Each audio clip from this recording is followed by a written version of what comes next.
Hey guys, what's going on? It's Ben here. I am back again today doing another video. And today I am going to be ranking all 40 seasons of Survivor. I have now officially seen all 40 seasons. I was just trying to finish up the last couple over the last couple of weeks. I have watched the show probably for about, I'd say here, it's been about 7 years now. Um, I believe Blood versus Water #1 was the first season I ever watched when it was airing live in like 2013 about. So uh, for a while, I just watched them when they were on TV, and then Hulu got the rights to Survivor for, I'd say, an additional like 25 seasons or 20 seasons, and then I watched them then. And then Hulu got the rights to an additional, I'd say, like fifth. How many was it? It was like an additional 10 seasons, so I watched those, and then the rest I was watching on a like a I don't like CBS pass that I bought for a week or 2 weeks to just finish up the rest. So I finally can say I finished them all. Today I'll be going through the seasons, talking about why I have them ranked where I do and how I'd rank every single season of Survivor ever. As you can see on screen, I have them color coded as well. There's going to be a white tier, which is like just basically the worst. Purple means um, it's a five tier scale. So purple is the second worst or fourth highest. It basically means like this season I guess it's worth watching, but there's nothing really that spectacular about it between either the cast or the gameplay. Blue is the middle tier, the third one, middle of the pack. There might not be a great cast, but there's good gameplay, or the gameplay may be average, but the cast is really good. Like there's something that draws it back, but there's also something good that makes up for it. And then there's a green tier, which is like a really solid, really good season that's enjoyable, has either a great cast and decent gameplay, or a decent cast and great gameplay. And then the final tier is gold, and that is like great cast and great gameplay for me, basically. And again, that's really how I determined all of these seasons, was the cast and the level of gameplay and like big moves and memorability of the season as a whole. So without further ado, and this is going to be relatively spoiler free, just as a heads up, let's get into it. So I'm going to talk about each one very, very briefly and kind of make my way through here. Thailand, super forgettable cast. It felt like a season where you can watch about like 4 episodes and get the gist of the season. Gameplay very straightforward, nothing spectacular about it, and I'd say like out of this season, there's probably like 2 to 3 memorable people out of a 16-person cast, and the rest are really forgettable, I'd say. So to me, the cast is pretty bad, and the gameplay is unremarkable. Redemption Island, similarly, except for there's actually a lot more recognizable people here. You probably have about you actually can remember the cast pretty well, but the gameplay is just super boring. And I remember when I watched this season, there was a stretch of like 5 straight episodes where I was like debating just fast forwarding through them because I just felt like I knew what was gonna happen. The pre-merge, like the premiere episode is decent, and the second episode is decent, but actually I'd say the first three. But then after that, it feels like you can just fast forward to the merge, which is like about 4 episodes later. And then after the merge episode, it feels like you can honestly fast forward to the finale. That's how straightforward and boring this season is. So I have it pretty low. Um, 38 Marquesas. I would say there's 3 people I think of. I guess 4 people when I think of this season. 4 out of 16. That's not great as far as a memorable cast. And the gameplay, again, to me, like Redemption Island, there's about, I don't know, 3 or 4 episodes that define this season. Um, like there's a an episode at Final 9 that you should watch, and an episode at Final 5, and maybe Final 4, Final 3. But I think those are actually Final 5 isn't the finale, but 4 and 3 are the finale. So if you watch like the penultimate episode, the finale, and like Final 9 vote, and probably the merge episode, that's like 4 episodes right there, and that can kind of define the entire season, which is not very good. You want every episode to serve some purpose, and the gameplay is just relatively boring. But I rank this a little bit higher because I like the cast a little bit better. Guatemala, actually a slightly more memorable cast, probably like five people that stick out to me. Um, Rafe, Stephanie, Danny, Bobby John, and Sarge. But overall, gameplay is again relatively uninspired, and cast, 5 out of 16 or 5 out of 18 is decent, but um, still relatively forgettable and um, nothing like out of the ordinary or that spectacular that goes on in this season. Just very straightforward and ho hum. One World, actually a very colorful cast, but despite having a lot of characters that stick out on the top of your head, like Troy and Tarzan and like Cat and stuff, you actually have quite a few red shirts too that seem to not really matter. Um, and again, like a season where I'd say by about the merge, you basically know how the season's gonna play out, and there's not much suspense just because it was very one-sided as far as like the alliances and everything. So not very entertaining, but I rank it higher than these others because I like the cast better. Island of the Idols, again a decent, colorful cast, but gameplay is kind of boring to me, and I rank this one really low just because of the weirdness of the um, Dan stuff that went on with him being removed from the game. That really messed with this season and put a cloud over it. And honestly, I think as far as gameplay, it actually gets raised a little bit because I like the gameplay decent, but just that big cloud over it holds it back a lot. And a lot of people consider it the worst season ever. I don't think it's that terrible. Ko Wrong, again, because of an elimination, I think it really messes with the late game of this season, so it really taints it for me. Ghost Island, Fiji, Nicaragua. I'm just gonna, um, clump some of these together. They're all like decent, but when I thought about them, I was like, well, there's just better seasons out there. South Pacific, relatively entertaining post merge, but again, very well. The beginning of the post merge is entertaining, and then it's like a pagonging, which if you don't know what that means, it just means like one side takes out the other, and it's pretty standard. Borneo, same thing, where pagonging was originated, where after the merge, the Pagong tribe just gets wiped out, and it was very boring down to about the final four.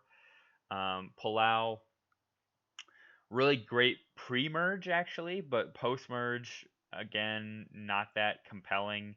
And whoever the winner is like pretty evident really really early on, so you feel like you kind of have a inclination of how the season will go.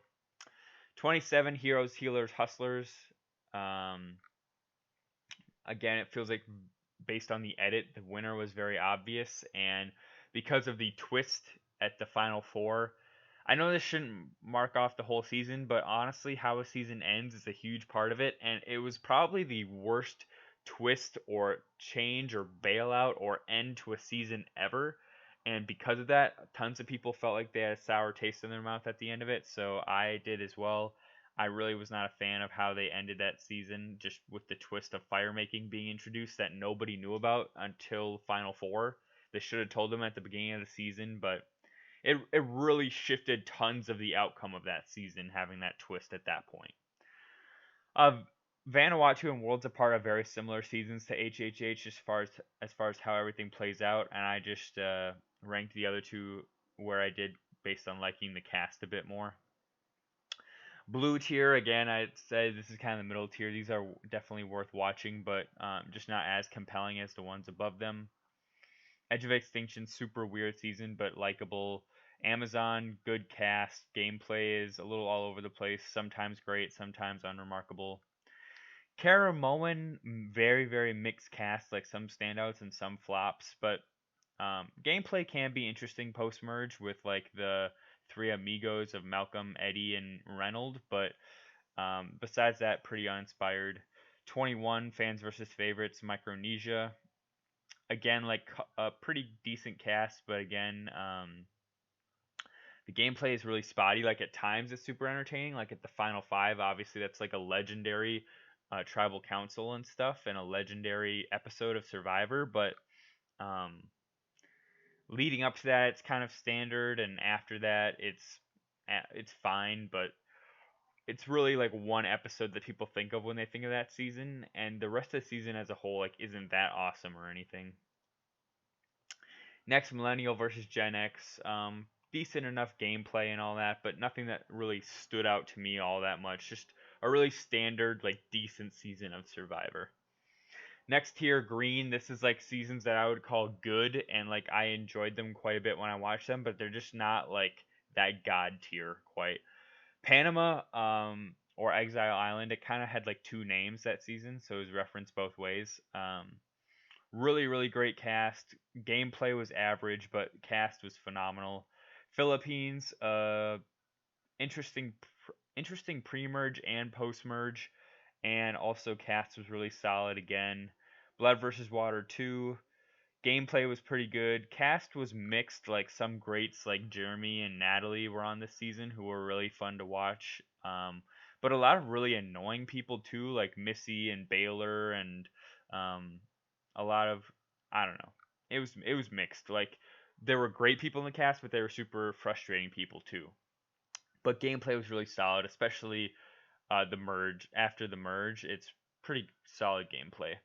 Australian Outback, really great cast, probably one of the greatest casts ever. Where I think Australian Outback has the record for most returnees in subsequent seasons. Like if I just think off the top of my head, people who have returned, you had Colby return, Alicia returned, Tina returned, Kimmy, Scoopin, Jeff Varner.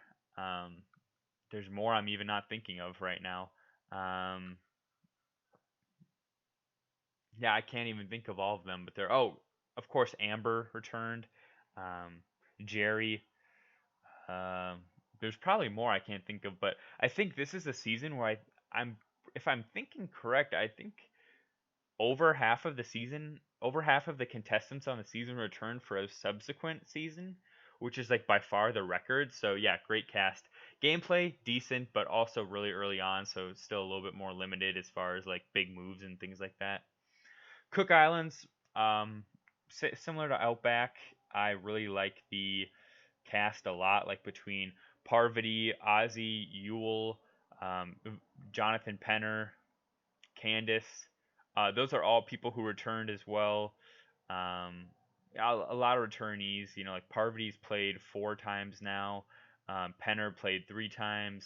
Ozzy's played 4 times. Candace played 3 times. So a lot of people who played a lot too.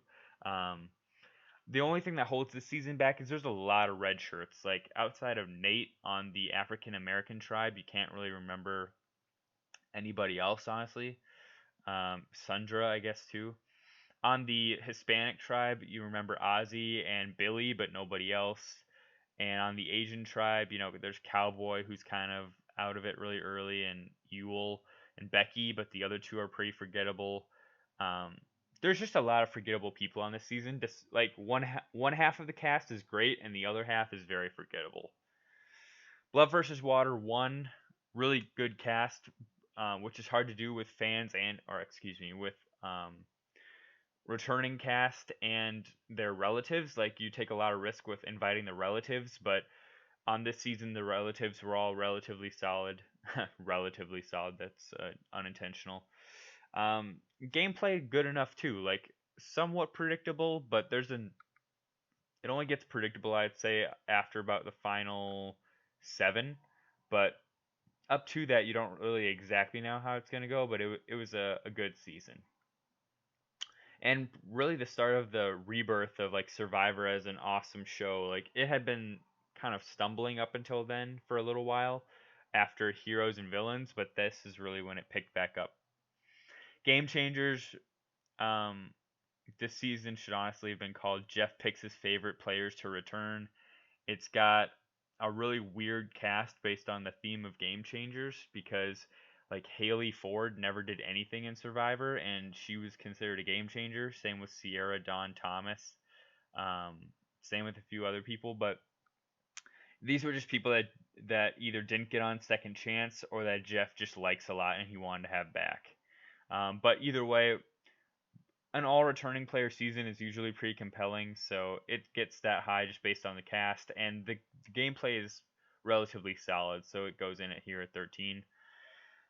China, Tocantins, Samoa, all kind of that pre Heroes v Villains era, and all have really solid casts and very I'd say like good gameplay as well. Like the basically pre-merge and post-merge is pretty interesting. Then our guides here. I'm not gonna go through each of these, I don't think, but or maybe I will, but just really quick. All Stars, phenomenal cast, gameplay, good, but probably one of the best casts ever, and the first all returning player season, which was pretty epic in and of itself. But honestly, the players that they were able to get back, except for maybe like 2 to 3 of them, I'd say was like a slam dunk. David and Goliath, really compelling cast, and gameplay was like really top notch as well. Gabon, maybe the funniest cast of all time. I'd say definitively the funniest and most oddball cast of all time. And gameplay is sporadic and all over the place, but the cast is just 10 out of 10 hilarious. And Soup makes it for a super entertaining season. Africa, um, again, really likable people on this season, like Ethan, Lex, and Big Tom make for one of the best. They add to one of the really best casts of all time for early Survivor. I think this is, between this and Pearl Islands, who I have next. They're high because, well, Pearl Islands is its own thing, so I'll just talk about Africa. Really likable cast. Also, T-Bird, Teresa Cooper. She is a great cast member who needs to come back. Just I think this was the first season where Survivor was starting to have fun. Like I think season 1 and 2 were kind of taking themselves a little seriously, and season 3 feels like the first time that the show really started to have fun. Pearl Islands at 5. I think this is the most unpredictable season that I saw in early Survivor. Really all over the place with the gameplay, and it's really hard to track who was going to win. There was backstabbing, there was twists. Probably the first season that had like what I would call a major twist in Survivor, which was pretty cool. Um, yeah, it's just really solid. Then uh, three of the top four are all three of the top four are all returning player seasons, which I think are where Survivor really thrives, is having seasons where you have returning faces to kind of, I don't know, finish unfinished business, or in Winners at War just prove themselves again. Winners at War has a really good cast, although there are a handful of winners I really wanted to see that didn't get on, so that was disappointing. And you have some winners who weren't that awesome who got on, so I don't know. But gameplay good, and the cast is really what elevates this. Second Chance at number 3, phenomenal gameplay and phenomenal cast, so it's number 3. Cagayan I just put higher because there is something to be said about cashing in on a season of all new players and being as great as it was. Cagayan is the best original cast on a season ever. Like, of just all newcomers, Cagayan sets the bar where basically every person was compelling in some way.